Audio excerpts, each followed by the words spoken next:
everyone, and welcome once again to the one, the only, the Fan Show. I am your host, as always, the T-Man, Richard T-Man, and the man in the other box, well, he is most definitely Team Hawktua. Yeah, yeah, yeah. His father, Yeah, Malcolm yeah. McCoy. How you doing, man?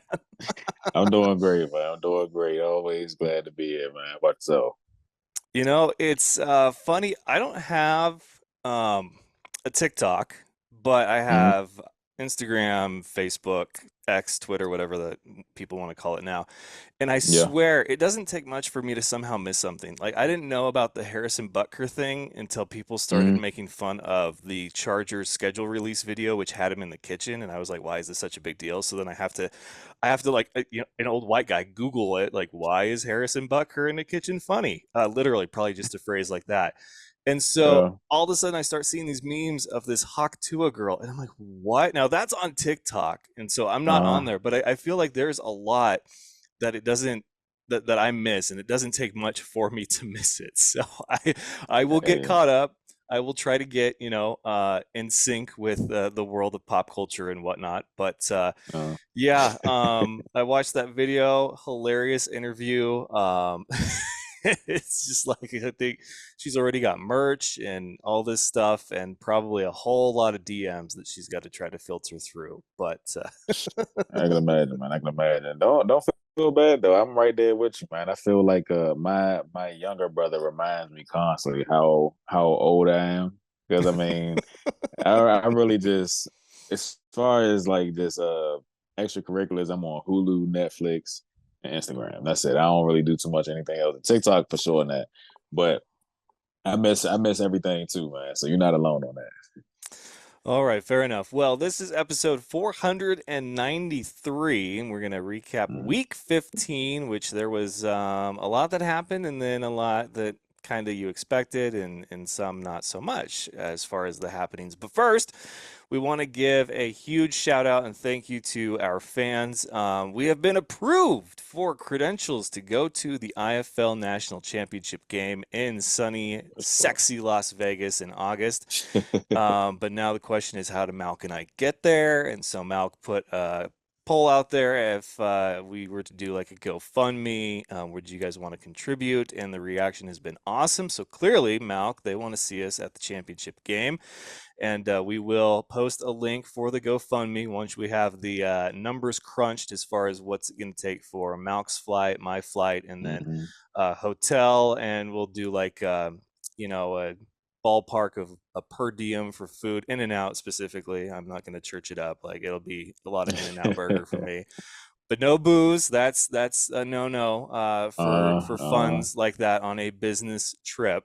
Any booze or partying done will be on our own dime at that point. So we will get the GoFundMe posted. And again, thank you guys for supporting us and wanting us to be down there. It's going to be a lot of fun. Can't wait to see Malk for the first time in a long time, and mhm. finally in the same space doing fan show things. Yeah, man. It's about time. It's about time, man. I mean, you can't beat that, man. I definitely, I'm a fan of the virtual, but like I said, I'm a little old school in the sense. I mean, like you just can't beat the in person, man. And Vegas too, man. What better place to be in but in Vegas, man? It's all perfect. Absolutely. Yep. Gonna be my first time there. Malk's probably first time as far as at this arena, where the Yeah. Nighthawks play. And so we've got some headlines to get to. Also, the good, bad, and funny, which is how we start every episode. For me, good, bad, and funny. I'll make it quick. Danju and I, my wife, we went to visit family on her side in Boise. Her dad and her grandparents, and then her brother and her two nephews. And so the good was we got to see family, but the bad, 20 hours in a car, man, and it was like 90 something. Oh Like man, nah. 3 hours into the drive down there, our check engine light comes on, and we're like, "What? Like, what the fuck?" Because we're not even midway through the drive yet, and at that point, if our car breaks down, there's no roadside assistance in the world that's going to take you, you know, back to your hometown or to your destination. It's going to be whatever podunk town you're nearest to. And Yeah. so the Mhm. funny are my skills at cornhole. there was a cornhole tournament because her dad's work had a picnic, and so there was a tournament. And I was like, "Oh, this will be fun." They take their cornhole very seriously, and I started to think about it. There's been um, games like that or sports like that that I've kind of wanted to take up as like, over 30 average white guy with limited athletic ability. Darts, pool, bowling, cornhole, why not? And I think it ranks last as far as requiring a certain amount of skill. There is no skill to cornhole. There's just not. There's a lot of luck, but as you work your way up billiards, I think darts are a lot of skill and very little luck because you have to be very accurate throwing. And then I Mhm. think pool would be the next one because you have to, it's all geometry, right? It's all angles. You got to be up on your Oh. angles, how hard you hit the ball. So that's a lot of skill, very little luck. Bowling, I think, is a lot of skill, but there's probably more luck involved with that than there is with darts and then with pool. But with cornhole, Mhm. man, it is just all luck. I hit the board so many times and didn't make it in, and it just like slipped right past the hole. I was like, what? And then the next guy would throw same thing, but it actually went in, and I was like, this is rigged. So I will not be taking up competitive cornhole because I feel like it's one of those sports where if I spent a day out of my week just practicing cornhole come tournament time or whatever, it's going to be where it doesn't matter how much I practice, luck will come into play and I will get beat by some random like 20-year-old kid who's like, this looked like fun. So I stay away from the games like that. So that's I my feel good, it. bad, I and feel funny it. for the weekend. I'll take it, man. I'll tell you. You know what's funny though, Rich? I think just based off of what you said, I might identify as a white guy over 30 years old at this point. No, because for some odd reason, every sport that you named off, whether pool, bowling, cornhole, surprisingly, I'm just naturally good at. Like I played cornhole for the first time at one of my friends' cookout that like not even two weeks ago. And yeah, for some odd reason, I was just really good. And like people were like, "You played this before?" I was like, "Never." Like it's fun to me, but it's crazy. Pool, like I said, it's just one of those things. Like I think I learned from my uncle, and then he showed me how to shoot one time, and then from there it was a done deal. I couldn't tell you, man, but I mean that just might be that just might be the case, man. I gotta change my ethnicity on my ID. Yeah, man. But as far as my good, bad, and funny, I don't have a bad or funny. I guess I gotta kind of make up for the two bads I had last week. Okay. But this time I just have two goods. Big week for sure for LSU and their alums. Angel Reese, the women's basketball phenom coming out of LSU. She was the first rookie in the WNBA rookie in the 2024 draft class to get 100 point or to reach 100 points and 100 rebounds, which was cool to see. We all knew she was going to kind of be one of the factors on whatever team she was drafted to. But it's cool to always see that like rookies, their skill translating so well to the pros. It's not an easy thing to do, I can imagine, and she's making it look easy. So that's really cool. Also, Sha'Carri Richardson, the track and field athlete out of LSU, she qualified for the women's open 100 meter. I don't think it's the relay; it's just the 100 meter dash. This past weekend, I think she broke a record. I don't remember what the time was specifically, but she qualified for the Olympic team, and this year the Olympics are in Paris. So I'm sure she's super excited about that. The U.S. team is lucky to have such a great athlete, and I mean it's gonna be fun to watch. I try to dip in and watch the Olympics every time they come around. Obviously, I don't catch all the events, but the ones that I'm interested in, I sure can take a look. As a former track athlete, I'll definitely be tuned into the track and field event. So I mean, that's mine for the week. It's pretty cool to see that. Yeah, I'm excited for the Olympics, but at the same time, there's such a simple and funny truth to it. Winter Olympics are the one time every 4 years that we actually give a shit about curling or snowboard. I mean, I always like snowboarding. I used to go snowboarding all the time. I had season pass to Mount Spokane. I used to shred it up, believe it or Yeah. not. But there's luge and curling and the the skiing with the bow and arrow or whatever it Mm. is. And so the Summer Olympics, same thing. It's the one time every 4 years that you have to care about tennis or track and field on a grander scale, Yeah, or yeah. wrestling that's not elbow drops from the top rope. So it's a great time to be an American because we do really well, but a lot of that is because we have like all the best athletes from other ethnic backgrounds competing for us. That's true. That's So true. that's the great thing about the Olympics. But I do love when athletes get to compete for more than just their school, their team, their state, whatever. Their country is a huge deal. So good on them. I'm excited for it. So yeah, the WNBA I think is really starting to. I think they're onto something. I think they're onto something. Yeah. So I'm going to leave it to you to keep an eye on that. But that is our good, bad, and funny, or goods and no bads, or funny and a bad and no good, or whatever it is. But that's what it is right there for this week. Brought to you by F3 Energy and. So, funny story. I didn't know that the two cases they sent me were different things. There's a case Yeah. that was like your regular energy drink for the morning, and then a case apparently for night. So I drank three night ones 3 days in a row before I went to work, and I was like, "Why am I so tired?" And it like says on here, it was just like, quality sleep improves mood, improves sleep, and I was like, "There's a lot of sleep on this can," and I'm like an hour into my shift at work. So, Hey, what oh, they say, reading is fundamental, Rich. all They right. say three. Fuck yeah. Congrats to the Florida Panthers, NHL champions. Good for the state of Florida, I guess. All of Canada, you'll have to wait another year to see if you guys finally crown a champion up there. So that brings us to IFL headlines from week 15. The Wild West, man. The Western Conference is starting to get crazy as the Eastern Conference becomes more and more of a clearer picture.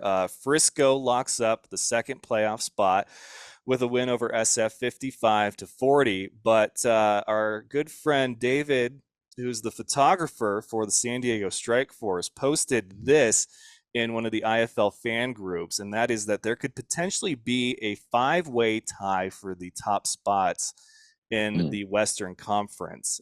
Basically, San Diego and Arizona are tied for the fourth playoff spot right now. The tiebreaker going to San Diego for having a better conference win record.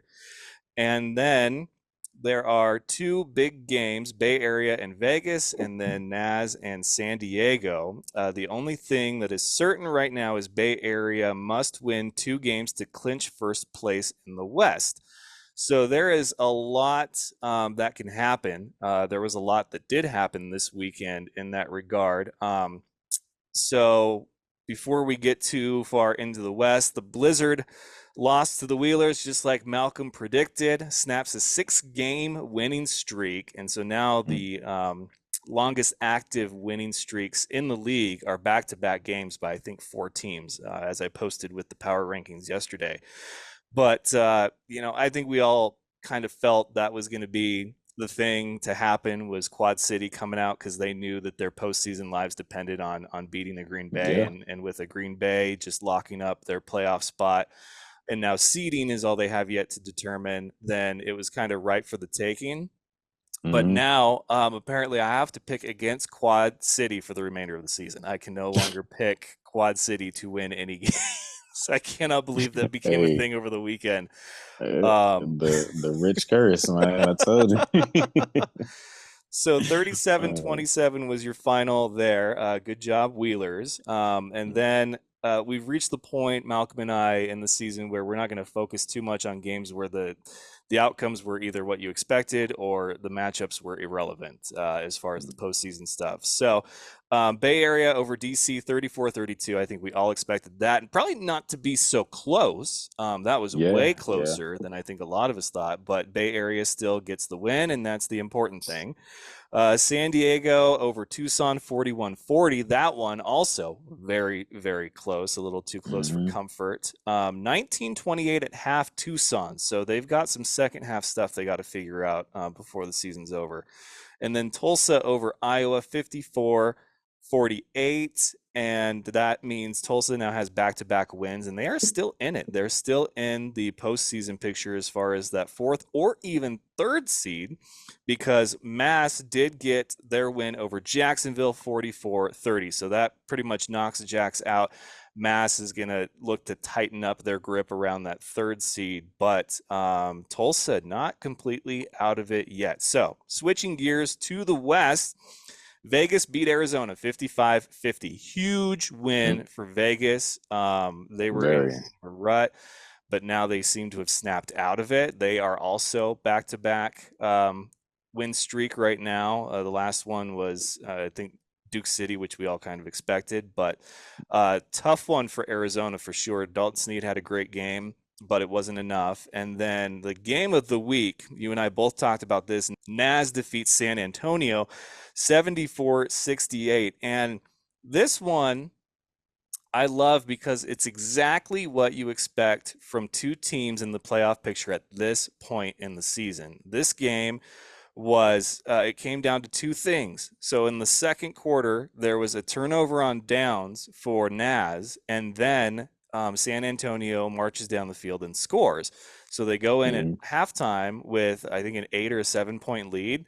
But now Naz is chasing points like the whole rest of the game. And the only time that that changed was in the fourth when there was a pick six, a very uncharacteristic pick six by Castronova.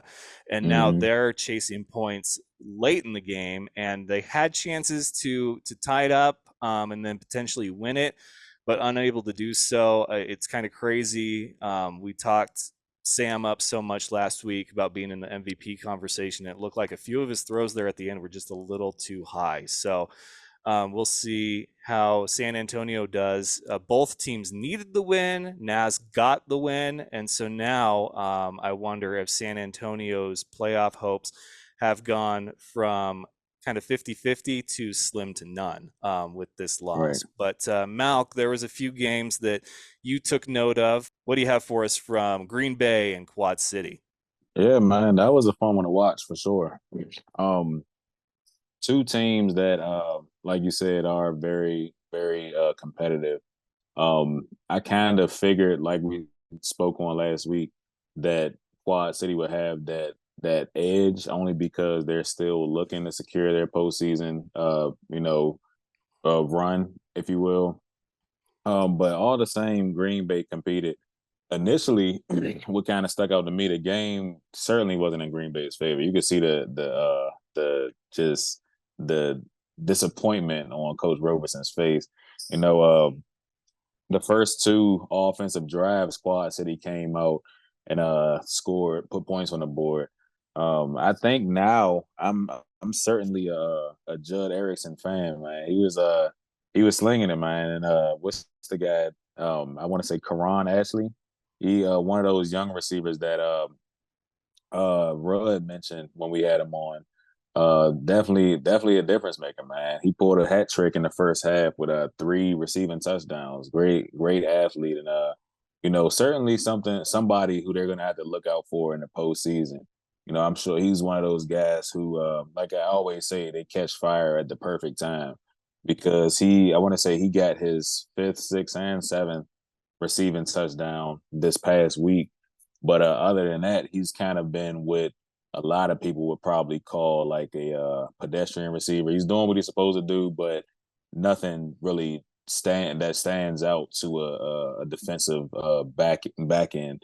But this game really showed his skill set, showed how explosive he could be in a pass and run. Actually, he had some rushing yards as well. But yeah, nah, really a stud for sure. Um, Towards the end of the half and the opening of the second half, Green Bay came back a little bit. They were, making a force to, putting up a fight really, and kind of stayed in the game. But ultimately, I want to say what was the game changer for them.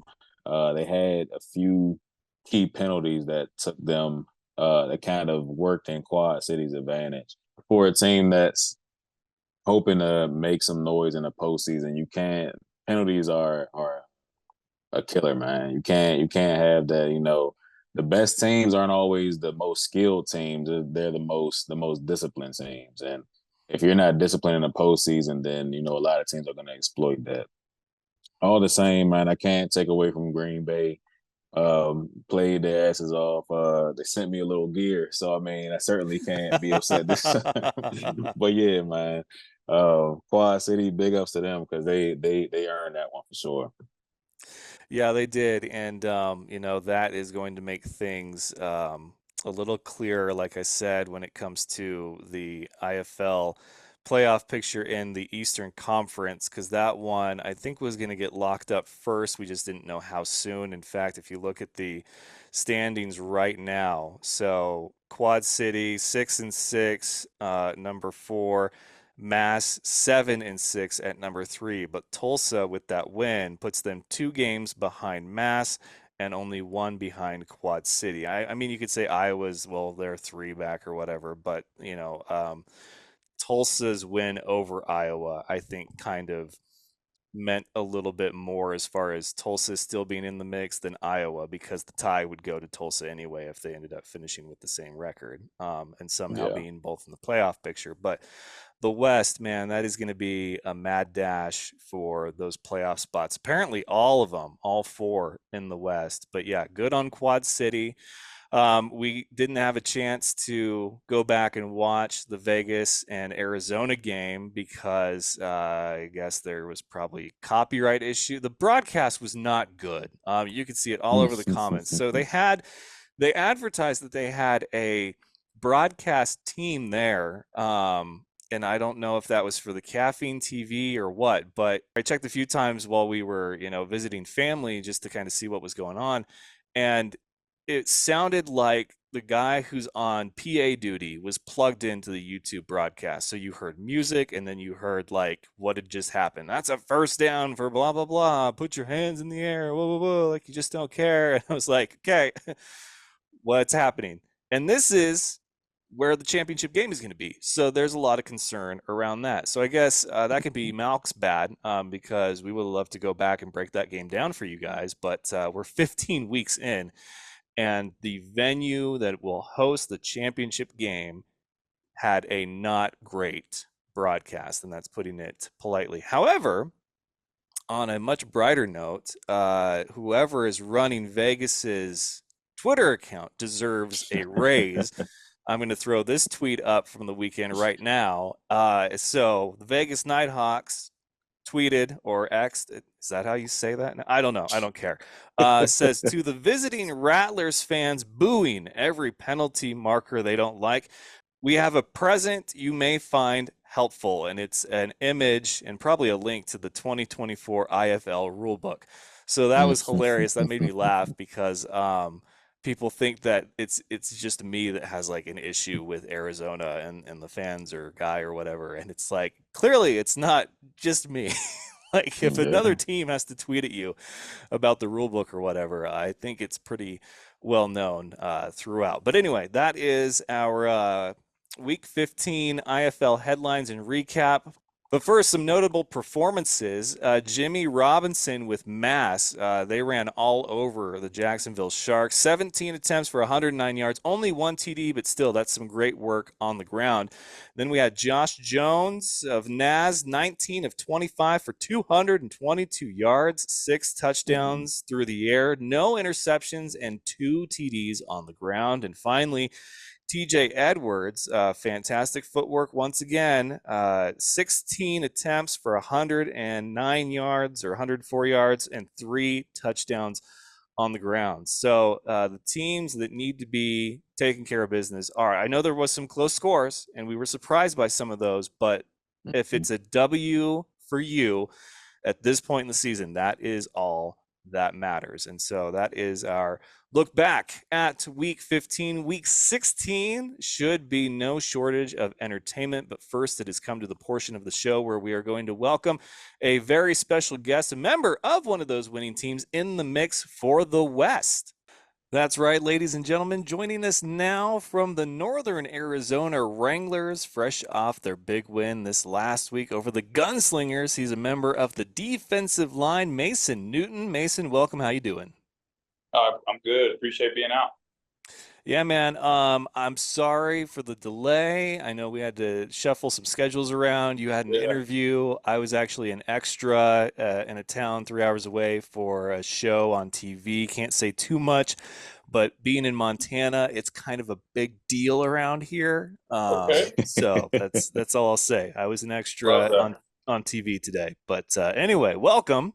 Thank you so much for your time. This was a big get by Father Malcolm McCoy. So I'm going to lead off with the first question, which is the most obvious, and then I'll let Father Malk take it away with some For questions for sure. you. So, obviously, the West crazy right now as far as the playoff picture, the scenarios, tiebreakers, all that. But you guys got it done against another playoff hungry team in San Antonio. So now that that game is over with and you guys are right back in it, how's it feel? It feels great because I tell you, going into it, they're a super high score, and I'm pretty sure their quarterback's number one, their offense is number one, if not number two. They were super high scoring, and we knew that it was going to be an absolute shootout. And oh man, was it a shootout for sure! So it Man. feels good to come on top of that one. So Yeah, I was telling Malcolm, I said this is the game that you expect from two teams looking for a playoff spot at this point in the season. It was back and forth. You guys were chasing points after a turnover on downs in the second, and then it came down to a pick six in the fourth that changed everything. I mean, that is what we love about this game and the sport, especially at this point in the season. For appreciate it. sure, for sure. Special guest and one of my dogs, man, Mason. We played on the same team, bro. Good to see you again, brother. What's going on, man? Good to see you, big dog. Excited to be here, man. Glad I could For be out. sure, for sure. Now you said something earlier about how like you guys like it was a shootout the game the entire time. I want to back out. I'm gonna circle back to that, but first a little bit of personal about you, man. I gotta say, man, I gotta give you your flowers, bro. You're one of the best athletes I've seen, like just as far as all around. Or one of the best athletes I played with personally for sure. So because I mean I think when we met out at the Duke City workout, you came in as a linebacker. Yeah. The Yeah, they needed you to play D line. You did that without even a peep, man. You just picked it up and ran with it. A little into the season, you even played some O line too. And I 100%. mean, it was no drop off, man. Like you said, natural position was linebacker. You played D line, but seamlessly, went to O line, and I mean, did even better over there. I gotta ask you, man, where exactly did this athleticism come from? Man, my mom apparently was a hell of a volleyball player. So, Yeah. I think I'll piggyback a little bit off of that. But, a long time ago, they told me you just got to keep grinding because, you never know what you're capable of until you start doing it. And, I found my love in football. I was originally a soccer player, got that quick Oh, shit. footwork. But no, I've played a lot of these positions. So I originally started in high school at, what was it, right guard.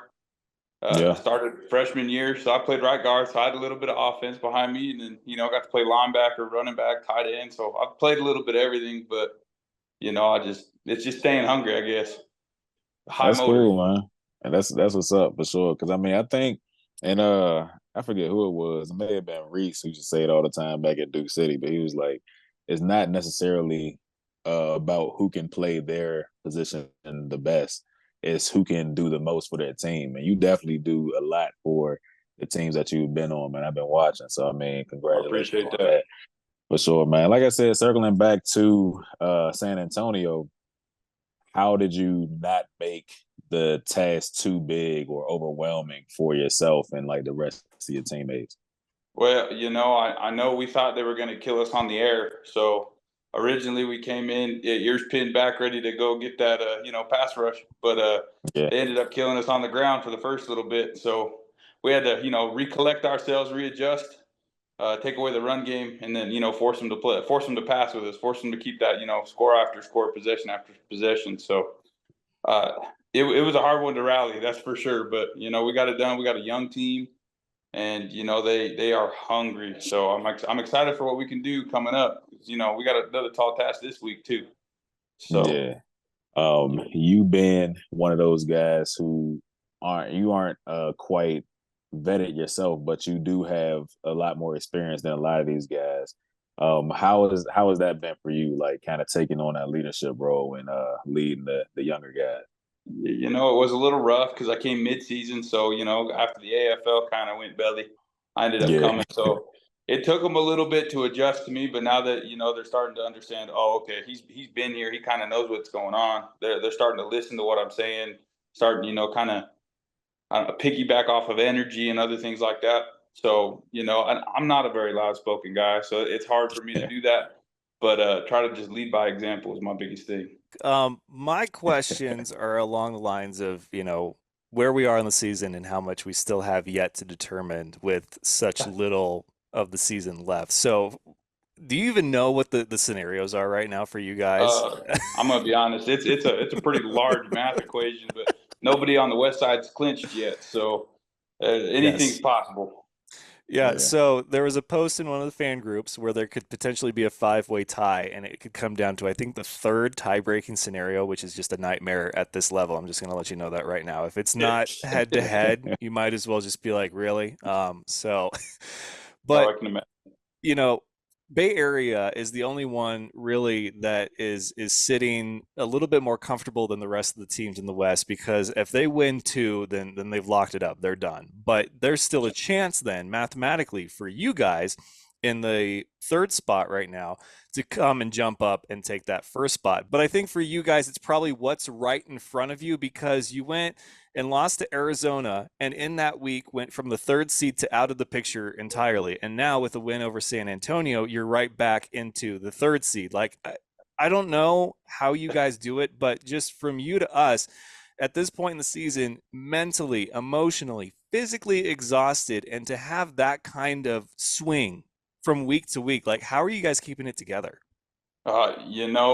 It's definitely a struggle, but Coach Moss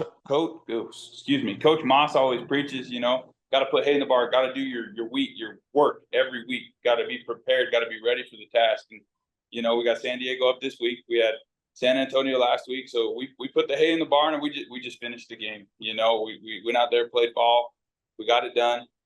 But it's a little hard to even look at it because you got these teams that are so close to each other, winning, losing games, losing close games. It's hard to really keep track. So I don't think any of us are really too focused in on who's on top. But I know what we are focused on is winning out, because For if we sure. For do, sure. mathematically, we could take that top it 1 or 2 seed. So for you guys, and being back at the third seed now after being out of it for a brief period of time, you are back to controlling your own destiny. What's the message like from Coach Moss as far as your guys' week to week and just each opponent? Yeah, one possession at a time is what he preaches. One possession, defense get our stops, offense we got to score, and that's kind of the best message you can send, because everyone does their job. You should come out on top. I know the IFL is crazy though. You never know what's going to happen. Well, I was watching that game, and I was explaining to Malk, and like I said to you, it was a picture perfect game as far as where we're at in the season right now. Like, this is the kind of football you expect. So you guys do a turnover on downs in the second, they go down and score, and now you guys are chasing points pretty much all the way into the fourth quarter, and you can't predict or depend on the defense to get a turnover, let alone a pick six. So when you guys are in that fourth quarter and you know that whoever wins that game is likely going to have a much higher percentage of being in the postseason, like, how do you calm the nerves and stay focused? Because it's not just about getting the win. It's about, like, we need this win in order for A, B, C, and D to happen. That's a great point. I think having a young team as we are, they're not 100. They don't know how I guess topsy-turvy this can be, how one win or one loss can send you to the bottom or bring you all the way to the top. So they're kind of new and they're experiencing all of this. So it's easier to keep them locked onto the prize, keep them focused down range. So I believe that's what's helping us out a bunch. But I mean, that's that's what I gotta say for sure. Hey, it's a tough spot to be in. You know, you guys are excited. You're coming off a huge win. Obviously, you wish you would have gotten that one against Arizona because things would be a little bit more clear as far as your guys' position. But basically, it's win out and you're in. You know, win and you're in. But there's still like so many things, and I don't envy your guys' position as far as how many weeks there are in an IFL season. It's a ridiculous amount. So you guys are banged up, bruised, beat up, and just kind of want a break, but you can't take the foot off the gas right now. So Exactly. we talked to McCorker, early on in the season. He was having a fantastic season, still is, and we wanted to get kind of a rookie perspective and talk about how fun your guys' offense had been to watch, and special teams as well with him on it. But it was the defense that stepped up in a huge way to get that win against San Antonio. So from you, obviously you're a defensive guy, but what's been the most impressive aspect of the game, or maybe a player that's really stepped up to help you guys in this recent success when you needed it the most? I got to give it to our DBs. Banks the last couple weeks, big plays. Hyde, same thing, going out against Vegas, big plays. Our DBs are what's really sealing the deal in most of our games, catching, the game sealing pick or, that big pick six for basically the turn of the game. That, that put us up. But I have to give it to our DBs. There's really no one person in general because, if one DB doesn't do their job, it throws them all off. They got to work as a unit. So I'm glad they're stepping up to the challenge. Well said, man. That's a great breakdown, and you guys are having a lot of fun, but also you guys, taking it very serious because this is when it matters in the season. Malk, any final thoughts or questions for Mason from you before we cut him loose? No, not at all, man. I mean, I'm just enjoying hearing your thought process on a lot of this, the happenings in you guys' season, man. Definitely looking forward to a good rest of the regular season and a strong playoff run from you guys, mate. So I mean, good luck to you, bro, for real. Appreciate it. Yeah, are you Thank you. team Hawk Tua? Malcolm is. I mean, who isn't nowadays? That's the problem. I'm telling you, some of those memes got me in tears. It's funny. My fiance will be sending them to me. I'm like, all right, what's going on here? So Oh who knows? I man. might be on team Hawk Tua. Oh man, that's too funny. That's been the question of the day. The great debate is if your team Hawk Tour or not. So Well, I Gotta think be, it just man. Gotta won be. meme of the year or something like that. probably must have. I I mean, wouldn't doubt it. I love it. all right, man. Well, hey, thank you so much for spending some time with us. I'm glad we could shuffle the schedules and still make it work. But we love having new faces on the show. It's always nice to, expand our Rolodex of people that we can call on and be like, hey, you want to talk some shop or some IFL? And this is what it is. It's just me and Malk hanging out, talking to you guys, getting your perspective. And what better time to Love do that. it than the push for the postseason, which you guys are right in the thick of it. So thank you again so much Amen. for your time, man. We really appreciate it. Yeah, I appreciate you guys having me out. It's good to see For some new faces and good to see some old faces. So sure, brother, for sure.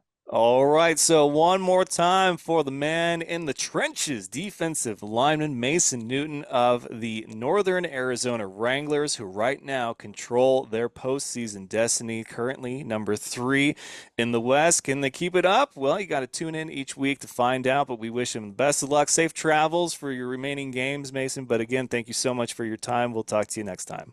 thank you guys. I appreciate it.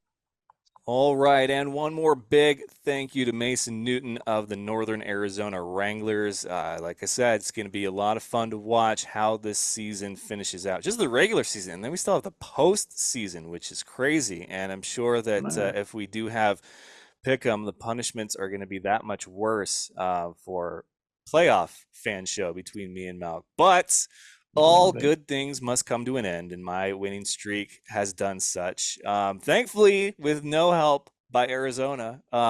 It was sad. I couldn't believe that it came down to Naz and San Antonio really wanted the Gunslingers to still be in it, but Malk picked against Castronova, our good friend down there, and it proved to be enough. So I'm sure he's got one in his back pocket that he's been holding on to for a while, which is why I need to just let everybody know that my punishments for Malk could have been way worse. But with every win, extending my streak, I had to think, okay, he had to have had one kind of ready just in case. And so now, uh, whatever I do for him, he's going to be like, oh, it's like that. And then probably adjust accordingly. So I had to really practice self-control and pace myself with some of these punishments because I knew that with every week that passed that I won, that it was going to come back on me eventually. So here we are.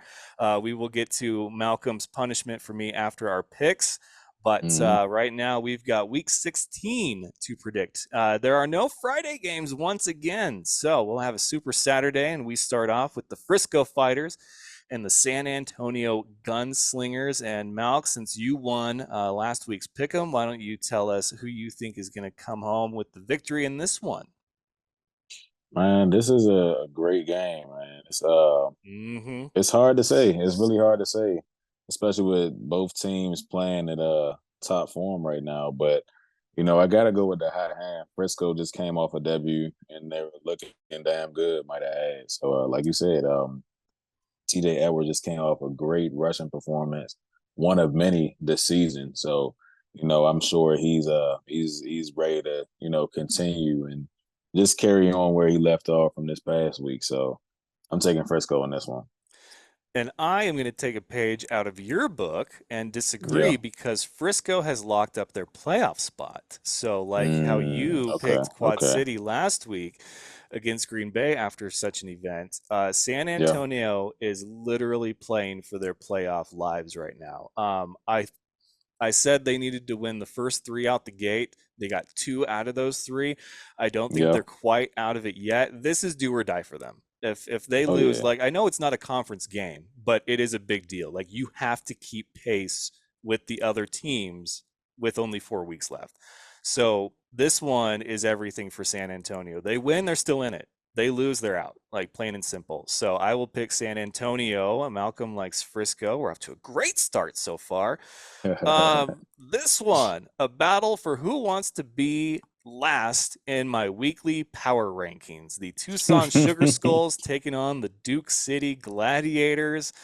I don't know which team technically needs this more. There's been a changing of the guard for Duke City, as we mentioned last week. So they did perform significantly better than they have, where Tucson had a lead at halftime and then fumbled that away. Mhm. Both lost to tough opponents, top three opponents in the league, but somebody's got to win this one. I'm going to go with Duke City. I don't think I've picked Duke Oh. City like all season long, but I'm going to go with Duke City to win at home. Yeah, okay. There Man, we go. it's true. Yeah, something has to be in the air, man. I don't know what it is, but Rich picking Duke City, I don't know. And I'm gonna go ahead and disagree with you here. Oh I boy. would love to pick Duke City, but I just don't see it, man. Neither team is really doing too good. Like you said, the playoff picture for both of them is kind of grayed out. But at this point, they're just kind of playing for pride. And I know that Tucson would hate to lose to a team that only has one victory at this point in time. Not to say they're doing too much better, but I definitely think they'll play better against Duke City in this game. So I'm going with Tucson. Yeah, it's a game that, like, how do you predict this, right? I mean, you Hmm. basically flip a coin and pick heads or tails. Duke City went toe to toe with one of the top teams this last week, Yeah, and so I I really did hear think you. that they could be onto something. We'll see, though. We'll Next see. We'll one. see. Next one is another one kind of in the similar realm, but not entirely. I don't know if Sioux Falls realizes that they're out of the playoff picture just yet or think that they still have a dash of hope. This loss to Frisco was a killer. So I don't know if you get the forks out or not, but Jacksonville goes into Sioux Falls. So, Malk, who do you think in this one? Shout out to my boy B over there in Jacksonville, but I think this is an easy pick for me. I'm taking Sioux Falls. I just don't think Jacksonville is. I think at this point in their season, they know that there's not too much else to do. They're just kind of ready to pack it in and take that first flight back home. So Sioux Falls, like you said, they're still playing like they're first or second seed. So yeah, I'm taking them. They'll definitely take it home this week, I think. So a buddy of mine who goes to the Sioux Falls Storm home game said that at the end of this last game against Frisco, it felt in the arena from the sidelines, just the overall attitude from the team that they had like given up. So Mm, not good. And I don't think Jacks, I mean, they could very easily give up because they haven't exceeded expectations this year at all. And it yeah. sucks when you have San Antonio in the playoff picture right now and you both came from the NAL. One's the reigning Hmm. champion. So you can't say like if they were both, like Duke City and Tucson, be like, well, they just need to get caught up to the talent level. But obviously Right. Jax is not as advertised this year. So I think that they actually have more to play for because, there's still a chunk of the season left. They're also playing not just for pride, but kind of to prove a point that they can hang with the talent level at the IFL. So I actually think Jax will get a win on the road this week. So All right. Okay. yeah, we're going back and forth. I love this pick 'em. This is great. It's like Yeah, this running is a good another one. gauntlet. All right. So we're different on that one. The next Saturday game, this one will be interesting because with the loss that Green Bay had against Quad City, they're now tied with Frisco. Both have locked up their playoff spots, but seeding Right. now becomes what are we playing for? And they're tied, but obviously Green Bay has the tiebreaker in the win over Frisco. They can't afford to lose anymore. Frisco is going to continue to win, and they play Tulsa, who is still Hmm. very much in the playoff picture. So Green Bay and Tulsa, ooh, man. I think Green Bay really wants to have the road to the championship for the Eastern Conference go through Green Bay. And I think they realize that they can't afford to lose anymore. Yes, they've locked up their playoff spot, but there's still so much more to play for. And you don't Hmm. want to make the mistake of coasting and letting another team in. We've seen that before, and it does not bode well. So I think they will probably stick a fork in Tulsa this weekend and get that win. Yeah, yeah. I really can't disagree there. I think it really comes down to what's more important to each team. What win is more important for Tulsa?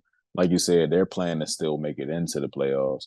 Green Bay already locked up their spot, but they're planning to kind of I guess the path of least resistance. They want to, like Yep. you said, they want the road to be through Green Bay, and it's always easier to play at home, especially in the playoffs. Um, but it's tough, man. It's tough. Like we said before with Quad City and Green Bay this week. It's you're playing a different team when they're fighting for their playoff spot. So um man, I gotta go with Tulsa. Man, I gotta do it, Rich. Wow. We definitely are running the gauntlet here. And it's crazy I'm wearing my Green Bay gear and picking against them, but man, Joey B, don't don't hate me, man. I'm sorry, brother. But yeah, Wow. I think Tulsa is they have a lot more to fight for at this point. They're gonna ask for their stuff back, man. If you make picks like that, you're in Green Bay gear and you're picking against Green Bay. That is It's insane. crazy. Look, You I'm also a don't pull. match your bedspread today. You have a blizzard shirt, but there's not like snow on your bed or a white sheet. I don't know. I don't know what it would be this time, but Hey, let them win this weekend, then I'm gonna make it happen for sure. I'm gonna get the whole set, man. You'll see. Fun fact for this game, Tulsa is the only team not currently in the playoff picture that has a back-to-back winning streak. The other teams that Mm. are also on active win streaks of two are actually in the playoff picture currently. So that's something to kind of pay attention to because Tulsa, I don't know. I hope it's not too little too late, but it seems like maybe they have found their rhythm or at least their identity. So we differ on that. Can't believe Malcolm just did that. We're in the Green Bay shirt. You're not helping our rivalry with their social team. We want to talk about great rivalries in the league, great rivalries this season. The best Oh rivalry this man. season has been us versus the Blizzard social media team. Oh, like easily, like hands easily. down. That's the best rivalry right now. Oh, okay. Moving on. Next Saturday game is Bay Area and Vegas. This is a huge one. Mhm. This one is one where both teams need it because Bay Area, they are currently the number one, but Vegas is right there behind them. And so, with the remaining schedules being what they are, this is one that both need as far as if they want to not only host a postseason game, but possibly have the championship go through their town and their arena. So, man, this is a tough one. Malk, I'll let you take it. To be 100% honest, Rich, I didn't watch the Bay Area and Duke City game all the way through. I'm gonna go out on a limb and say it was probably so close because knowing what they're playing for and compared to what Duke City is playing for, I don't think they played. It would be surprising for me to see if they played their starters all the way through. I think they're in a mode of kind of resting guys and just gearing up to go ahead and make a good postseason run. But with that being said, I don't think we saw anything close to their best football when they played against Duke City. That's a very deceiving game, I would say. But I think Bay Area is going to take it to Vegas. It's going to be a great game for sure, but I think Bay Area is going to prove to be too much for Well, and these were the last two remaining undefeated teams, right? And then them. Vegas Right. finally was the sole one standing. But Vegas is coming off of a huge win at home against Arizona. They're at home again. But Bay Area, Mm. it's like they live for these games because somehow the games against like the Duke Cities and Tucson's are close. But when it comes to the teams that it's like these are probably going to be the teams you'll see in the postseason, it's like they turn it on. So I Yeah. agree. I think Bay Area is probably going to get it. So Mm. we both agree, finally, 5 games later, we agree on one, and that is that Bay Area will go into Vegas and take care of business. So the For next sure. one is another one that will potentially determine how the West is won, and that is the San Diego Strike Force against the Northern Arizona Wranglers, both coming off huge wins. And this game, and whoever wins it will be no different. So, man, this is tough. San Diego needs it probably more than Naz, but I think both need it. I don't think either one is out if they lose, but it's just like if you want to continue to control your own destiny, then this is a game that Mm. you have to win. And I think San Diego has the better team right now. I think they know what's at stake, and Northern Arizona really got lucky. A win is a win, no matter how. And their defense stepped up huge when it needed to last game, but they were chasing points for a majority of that matchup against San Antonio. And I think if they find themselves chasing points against San Diego, which is very likely with Nate Davis in them, I don't know if the Lightning will strike twice on the defense and they get it back. So I like San Diego. That's true. That's true. I can't argue there. I got definitely got to go with San Diego with that being said too. Um, Nate Davis, man, he's a guy. I mean, it's hard to play against him in any situation, much less knowing that we're so close to the end of the season. I know, like you said, I don't think a loss for them would really be too much of a difference in their postseason berth, but I do think he's looking to close out this season strong and give them their best opportunity to win come the postseason. So you know, it's gonna be a game. It's gonna be a game for sure, but I think San Diego's gonna win too. So I'll agree with you on that. All right, we both like San Diego. That brings us to our next Saturday game. Iowa Barnstormers, pretty much out of it, taking on the Arizona Rattlers, who are still very much in it, but that loss last week definitely hurt them. So currently, they're on the outside looking in, but so many tie-breaking scenarios that it's enough to make your head hurt if you think too much about them. Malk, Mm. who are you going to take in this one? Man, I know you hate to hear this one, but I'm taking AZ for sure. Like I said, Iowa's all but on their way out. They know that. Arizona knows that. So the last thing Kevin Gabbard want is to take a L to a team like this. So no, Arizona, they're gonna put their best foot forward. They're gonna take the W for sure.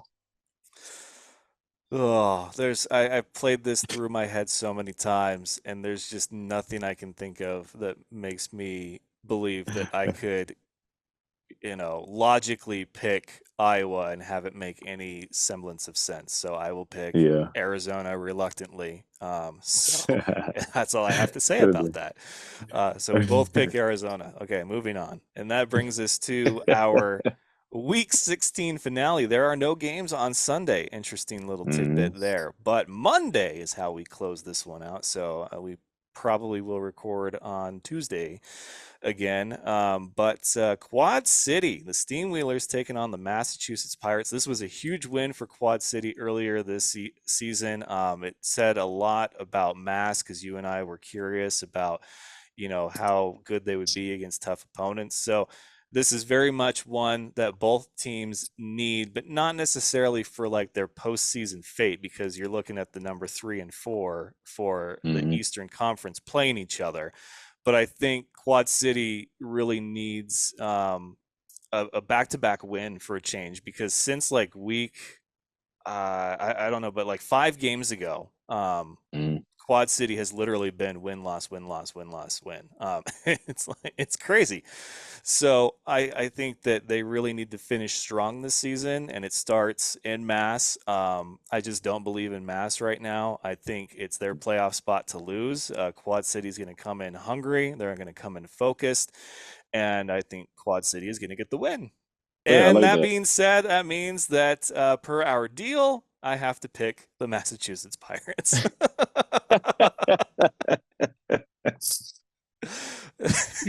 Man, The let's fans go will to not Rich. let me pick Quad City because they think they're superstitious now. Like they think that if I Yeah. pick them, they lose. So I have to put it down officially that my pick is the Massachusetts Pirates. Oh, I love it. I love it. I love it, man. I love it. Some people wear the same jersey every game day. Some people pick the Oh. opposite team, and it works. It works, man. I like it. Mm. Just let it be known to those Quad City guys who do know you so well that nothing personal. You just you're looking out for their best interest. Yeah. So, no, but with that being said, yeah, I'll go with Quad City in this case Wow. because it seemed like we got something going here. I'm liking it. So I mean, more so than like you said, it's not so much that I don't like what Mass is doing. It's just that Quad City showed me a different gear this past week, man. So I'm liking it. I'm liking Quad City right now. I'm liking them for some serious action come postseason. So I'm taking them for sure. So So we are yeah. different on 5 games, and I feel like I should put this out there for the Steamwheelers fans that if this is the game that determines who wins and who loses Pick'em this week, that they should Yeah. have to be included in my punishment, because I'm only making my pick Mass because of them. Like that is how much I love and care about the good people Oh of man. Moline, Illinois, the Quad City area. And so don't ever say I didn't do nothing for you guys out there. Hey, they But don't they don't deserve you, Rich. You're a good man, man. But I You will doing what you're say supposed to do. one of my favorite quotes of all time is Michael Scott. We actually have this quote framed up on our wall out in the living room, and it says, "I'm not superstitious, but I am a little stitious," and it's hilarious to me because I've said that word so many times, and I never Uh, once thought of it like that. And so I love it so much because that is honestly how I feel about me and sports. I'm not superstitious. I'm just a little stitious. It's a Like little that's suspicious. that's where we are right now. This is my stitious Hey, for hey, Quad that's City, I fair. guess. I think All every right. sports fan is a little stitious, right? You gotta be. You gotta be for sure. Absolutely. Okay, so that is our pick'em, and now it's time for Malcolm to inform me of what my punishment is. I'm sure he's been waiting a long time for this one. So, Malk, let's have it. For sure, for sure. And you are absolutely right about me just cooking up something crazy, Rich. I'm not gonna lie to you. But you've been keeping it pretty light with me, and I wanna, much like yourself, I wanna hold off on our craziest punishments till we get to the playoff picture. But this one, in the name of sportsmanship, I wanna see something I think myself and the fans will enjoy. I wanna see you take we're all familiar with the jersey swap pictures, like with athletes after the games, they swap jerseys, whatever the case is. I saw on Instagram, actually, it was a guy, it was like on some page dedicated to, like, bromances and stuff like that. It was a guy who just two random dudes who just ran into each other at the club and became friends and stuff. They did a jersey swap just with their regular shirts. So one dude had like a like a button down, and the other one had like a throwback jersey or something. I thought that was the funniest thing. So I would love to see you do a jersey swap with a random. You could choose the employee of your choice, but go to any store and want to see a jersey swap picture with a random employee. Okay. You think you can pull that off? It's gonna be hard with somebody random. I'm sure I could Yeah. swap with a few people. I'll figure it out. I will. Okay. I will Okay. figure this out. But I got a All t-shirt right. swap with somebody. Great. Yeah, yeah, for sure, for sure. Y'all just hold them up like their jerseys or something. It'll be funny, but I can't wait to see it. All right, so that is my punishment. You can watch for that on Instagram. Don't forget to follow us on all of your favorite social media channels. Like us on Facebook, follow us on Instagram and X or Twitter or whatever. Instagram's the one that we're on the most. We're the Yeah. busiest there, but that's just because Malk and I have friendly banter that has to be posted to stories every time. But also, you can hear us on all your favorite podcasting platforms: Apple, Spotify, iHeartRadio, and then our home is Spreaker.com. And every Wednesday on Express Radio at live365.com. But most importantly, if you don't want to just hear us, if you want to see us in all of our shenanigans, then hit that subscribe button on the YouTube channel. So that will Mhm. do it for episode 493. The countdown to the IFL Championship continues. So for Father Malk, Malcolm McCoy, I am the team man, Richard Teeman. This has been another exciting episode of the Fan Show, and we will see you next time.